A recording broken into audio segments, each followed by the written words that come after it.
Assalamualaikum warahmatullahi wabarakatuh. Selamat datang di mata kuliah Pengantar Manajemen dan Administrasi Logistik.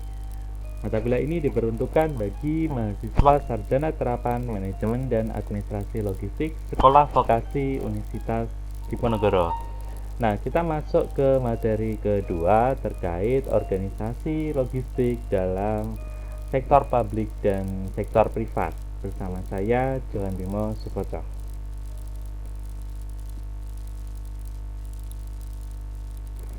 Nah, kita masuk ke perbedaan manajemen, administrasi, dan organisasi. Adakah di antara kalian yang tahu apakah perbedaan manajemen, administrasi, dan organisasi? Manajemen adalah proses perencanaan, pengorganisasian, kepemimpinan, dan pengendalian upaya anggota organisasi dan penggunaan seluruh sumber daya organisasi lainnya demi tercapainya tujuan organisasi yang telah ditetapkan. Hal ini seperti yang dikatakan oleh Stoner dan Wankel. Henry Shimamura menambahkan bahwa manajemen adalah proses pendayagunaan bahan baku dan sumber daya manusia untuk mencapai tujuan yang ditetapkan. Josh Terry dan Leslie Weru mengatakan bahwa manajemen adalah suatu proses dan kerangka kerja yang melibatkan bimbingan dan arahan suatu kelompok orang-orang ke arah tujuan-tujuan organisasional atau maksud-maksud yang nyata. Manajemen adalah ilmu pengetahuan maupun seni. Seni ialah pengetahuan tentang bagaimana mencapai hasil yang diinginkan. Seni ini adalah kecakapan yang diperoleh dari pengalaman, pengamatan, dan pelajaran, serta kemampuan untuk menggunakan pengetahuan di dalam manajemen. Swasta menyatakan, manajemen logistik merupakan suatu tanggung jawab untuk membuat dan mengatur sistem guna mengatasi aliran bahan baku dan barang jadi. Di sisi lain, The Council of Logistics Management mendefinisikan manajemen logistik merupakan bagian dari proses supply chain atau rantai pasok yang berfungsi untuk merencanakan, melaksanakan, dan mengendalikan keefisienan dan keefektifan aliran dan penyimpanan barang, pelayanan, dan informasi terkait dari titik permulaan atau point of origin hingga titik konsumsi atau point of consumption dalam tujuannya untuk pemenuhan kebutuhan para pelanggan. Kita melanjutkan ke pengertian berikutnya, yaitu pengertian administrasi.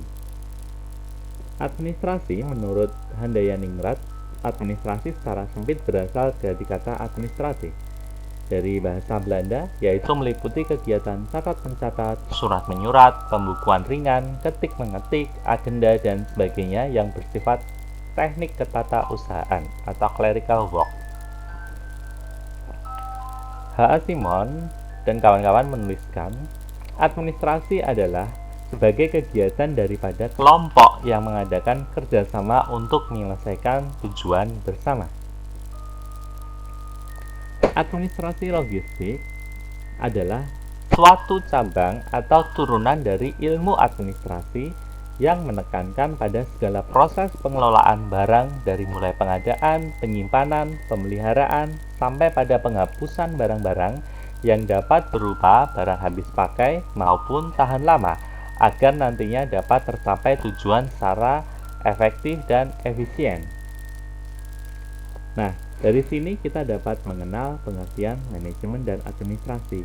Ini merupakan pengertian konseptual dasar di dalam mengetahui atau memahami pengantar manajemen dan administrasi logistik. Karena sesuai dengan penamaan prodi kita, yaitu program studi manajemen dan administrasi logistik, kalian akan diantarkan pada keilmuan di dalam bagaimana memanajemen dan bagaimana melakukan kegiatan-kegiatan administratif. Nah, kegiatan administratif ini bukan hanya kegiatan yang bersifat tulis-menulis, namun juga berkaitan dengan hal-hal yang berkaitan dengan teknologi, penggunaan teknologi dalam manajemen maupun administrasi agar lebih efektif dan efisien.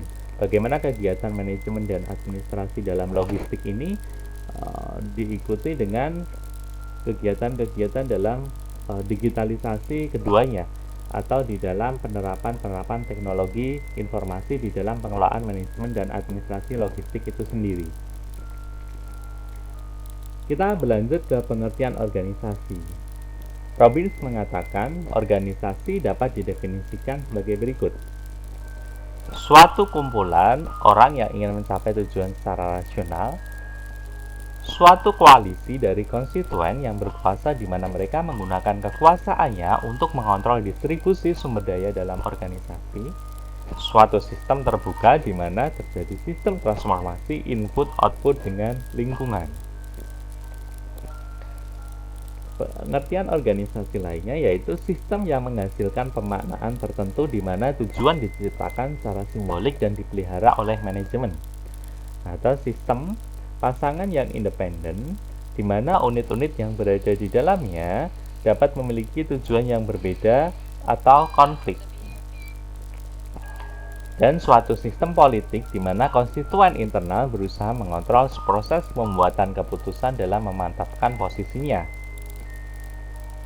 Organisasi merupakan suatu alat untuk mendominasi, suatu unit yang memproses informasi baik secara horizontal maupun vertikal melalui suatu hierarki struktural, dan suatu penjara psikis di mana para anggotanya selalu ditekan atau dihambat kebebasannya oleh organisasi, misalnya dengan menetapkan pembagian kerja, standar kerja, penentuan unit, dan divisi.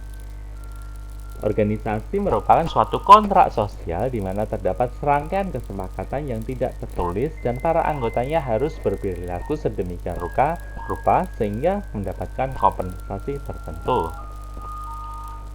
Contoh organisasi logistik di sektor publik dan sektor privat dapat dilihat dalam presentasi berikut ini.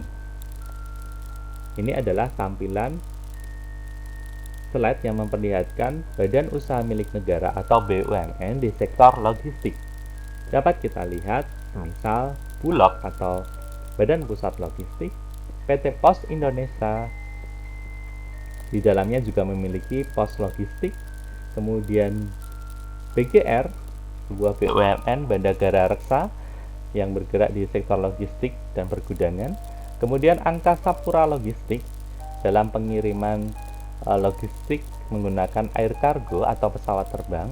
Kemudian ada Kalok atau kereta api logistik, di mana perusahaan ini merupakan anak perusahaan dari PT Kereta Api Indonesia, di mana bergerak di dalam bidang logistik dengan distribusi dan moda transportasi kereta api. Ada juga Pelindo, yaitu perusahaan di bidang jasa perkapalan, di mana moda transportasi yang digunakan adalah moda transportasi kapal laut.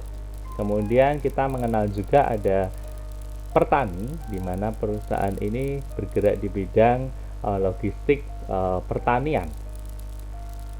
Nah, organisasi lainnya adalah organisasi bisnis. Berikut ini adalah perusahaan logistik di bidang logistik bisnis. Organisasi bisnis di bidang logistik antara lain JNE, ada juga Tiki, Wahana Prestasi Logistik, JNT, Indah Logistik Kargo, Pandu Logistik, dan lain sebagainya. Mungkin kalian lebih banyak mengenal perusahaan-perusahaan jasa logistik bisnis lainnya. Kemudian kita masuk ke organisasi atau lembaga organisasi logistik publik. Berikut ini adalah contoh-contoh organisasi logistik publik. Ada LKPP atau Lembaga Kebijakan Pengadaan Barang atau Jasa Pemerintah. Di dalamnya kita berbicara masalah pengadaan, atau di dalam logistik kita mengenal adanya procurement atau manajemen pengadaan, yang terkait juga dengan manajemen persediaan dan lain sebagainya. Organisasi logistik publik lainnya adalah KPU atau Komisi Pemilihan Umum. Kalian tentu sering mendengar pendistribusian kartu pemilihan atau logistik di dalam KPU. Nah, itu merupakan tugas dari Komisi Pemilihan Umum, di mana prinsip-prinsip pergudangan, prinsip-prinsip Ya, terkait lembaga logistik publik Komisi Pemilihan Umum ini, jadi Komisi Pemilihan Umum ini menjalankan prinsip-prinsip logistik terkait dengan distribusi kartu pemilihan umum misalnya, atau terkait penyimpanan kartu pemilihan umum sampai pendistribusiannya.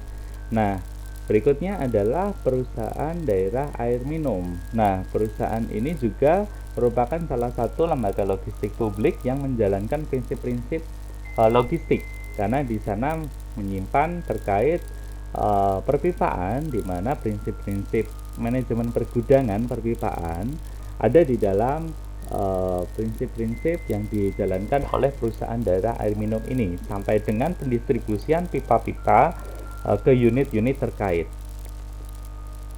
Berikutnya adalah organisasi atau lembaga logistik kemanusiaan.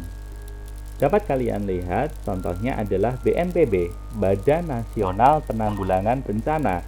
Di sini prinsip-prinsip logistik kemanusiaan di mana akan kalian pelajari di mata kuliah Humanitarian Logistik atau logistik kemanusiaan.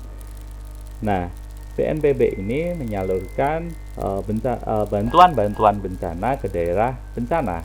Kemudian ada juga Satgas Logistik Bansos yang di bawah Kementerian Sosial juga menjalankan prinsip-prinsip logistik kemanusiaan ini. Organisasi lainnya adalah Humanitarian Shift atau ACT.id, Aksi Cepat Tanggap. Ini sebuah LSM terkait dengan Humanitarian Logistik atau lembaga logistik kemanusiaan. Organisasi logistik kemanusiaan lainnya ialah PMI atau Palang Merah Indonesia.